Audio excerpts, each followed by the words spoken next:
ఈరోజు తెల్లవారుజామున మంత్రాలయ నియోజకవర్గం చిలకలడోను దగ్గర జరిగిన ఘోర ప్రమాదం నిజంగా దిగ్భ్రాంతికి గురి చేసింది. గత కొన్ని రోజులుగా మనం చూస్తున్నాము, కొన్ని నెలలుగా ఇది మంత్రాలయంకి వెళ్ళే దాంట్లో ఇది రెండవ యాక్సిడెంట్ నాకు తెలిసి ఈ నెల 2 నెలల లోపలనే.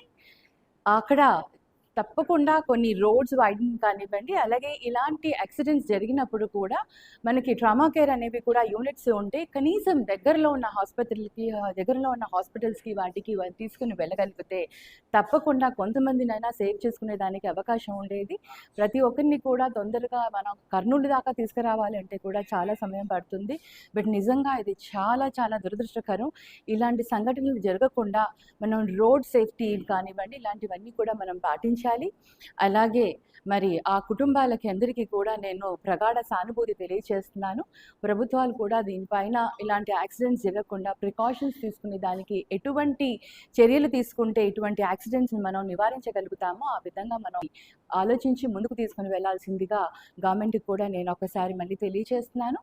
బట్ ఇటువంటి యాక్సిడెంట్స్ జరగడం నిజంగా చాలా చాలా బాధాకరం. దేవుడి దగ్గరికి పుణ్యక్షేత్రాలకి దర్శనం చేసుకుంటూ వచ్చి ఇలాంటి యాక్సిడెంట్‌కి గురి అయిన ప్రతి ఒక్క కుటుంబానికి కూడా నేను ప్రగాఢ సానుభూతి తెలియజేస్తున్నాను.